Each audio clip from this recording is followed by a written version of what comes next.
राजस्थान के एक छोटे से गांव में रहती थी रुक्मा देवी। उम्र यही कोई 60 साल की होगी उनकी। गांव के लोग कहते थे कि वो औरत नहीं बल्कि डायन थी, क्योंकि शादी होते ही रुक्मा के पति की मौत हो गई और फिर धीरे धीरे उसके परिवार के सब लोग एक एक करके खत्म हो गए और साथ ही गांव में पड़ा अकाल।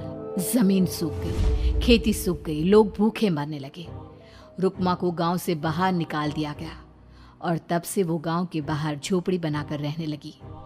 कोई भी रुक्मा के घर के आजू बाजू से गुजरता तक नहीं था। एक दिन गांव के रहने वाले रतन और उसकी पत्नी आनंदी को दूसरे गांव से आते वक्त रात हो गई और अंधेरे में रास्ता भटक के वो रुक्मा की झोपड़ी के पास जा पहुंचे।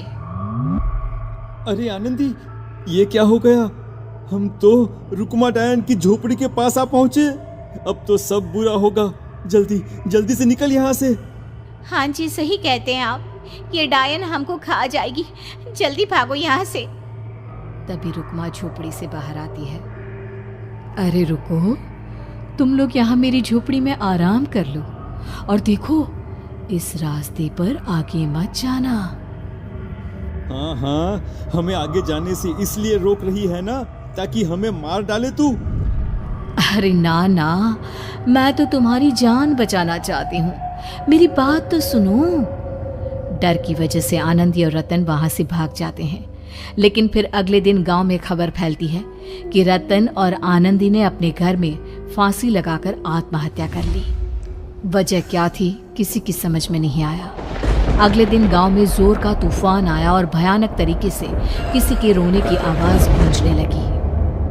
अरे भाई, लगता है उस डायन रुक्मा ने गांव पे काला जादू कर दिया है। हाँ भाई, मुझे भी ऐसा ही लग रहा है। लगता है कल आनंदी और रतन मर गए। लगता है ये उसी का किया धरा है। हमें सरपंच के पास चलना चाहिए। वो दोनों आदमी सरपंच के घर पहुंचते हैं। अरे, तुम इस वक्त यहाँ पर क्यों आए हो?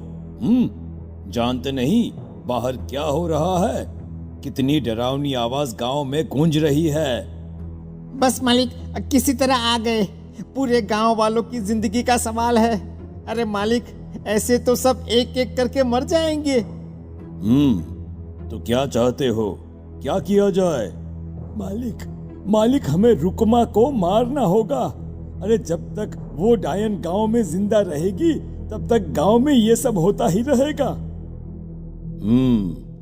शायद ठीक कह रहे हो तुम लोग, मगर ये काम करेगा कौन?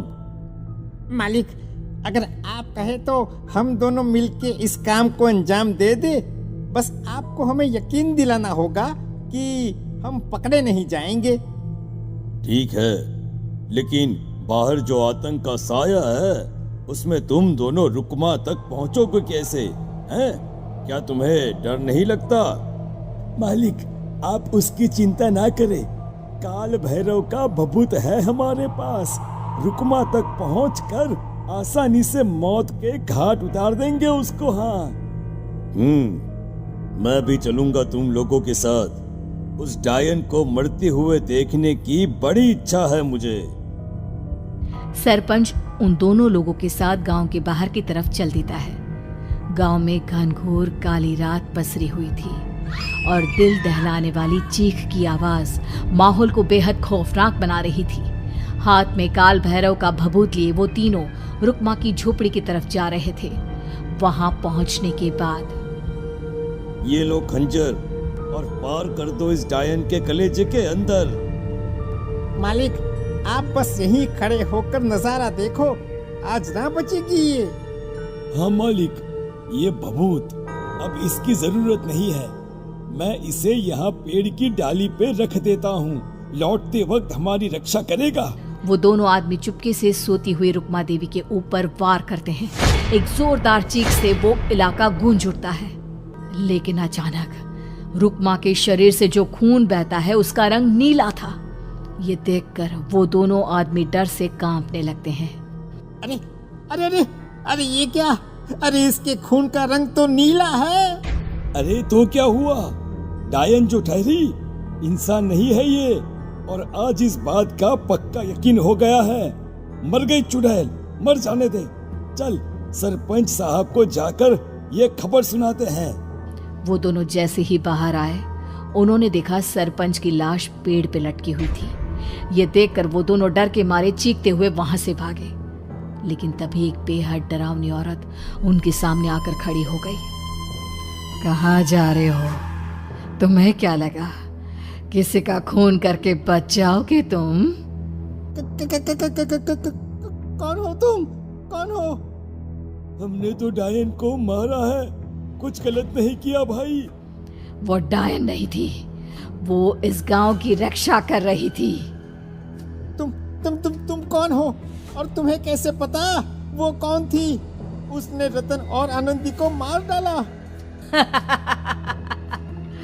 रतन और आनंदी को मना किया था रुक्मा ने इस रास्ते से आगे जाने से, पर वही दोनों माने नहीं और उन दोनों ने मुझे देख लिया था, इसलिए उनका मरना तो तय था। क्या मतलब तूने मारा था? और हम समझ रहे थे कि रुक्मा ये सब कर रही है। अरे वो तो मेरे कब्जे में थी, रोज अपने खून का चढ़ावा देकर इस गांव को बचा रही थी, तभी तो उसका खून नीला पड़ गया था। लेकिन तुमने तो उसे मारकर मेरा काम आसान कर दिया। अरे नहीं नहीं, हम नहीं मानते कि ये सच है। नहीं मानते तो बताओ सरपंच कैसे मरा फिर? क्योंकि उस वक्त तो तुम लोग रुक्मा को मार रहे थे ना, जवाब दो। हाँ बात तो सही है, इसका मतलब इसका मतलब अब तुम लोगों ने अपनी मौत को खुद दावत दी है, क्योंकि जो तुम लोगों को बचाने की कोशिश कर रही थी वो तो अब रही नहीं। अरे लेकिन कौन है वो जो हम लोगों को मारना चाहता है? आत्मा, रुक्मा के घर वालों की आत्मा। वो लोग कोई आम आदमी नहीं, खूनी भेड़िए थे और रुक्मा ने उनका ये राज जान लिया था। रुक्मा के अंदर शक्तियां थी जिसके चलते उसने उन सबको खत्म कर दिया। क्या? अरे लेकिन पूरा गांव तो समझ रहा था कि रुक्मा अपने घर वालों को खा गई।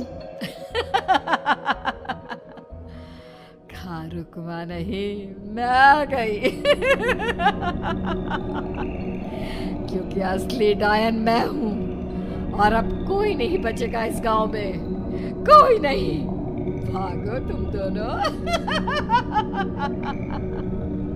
वो दोनों आदमी पागलों की तरह भागते हुए गांव पहुंचते हैं। वहां देखते हैं कि पूरा गांव खुद की नदी बन चुका था। हर तरफ लाशें ही लाशें पड़ी थी और रुक्मा के मरे हुए घर वाले उन लाशों को खा रहे थे। कुछ देर के बाद उन दोनों का भी वही हाल हुआ।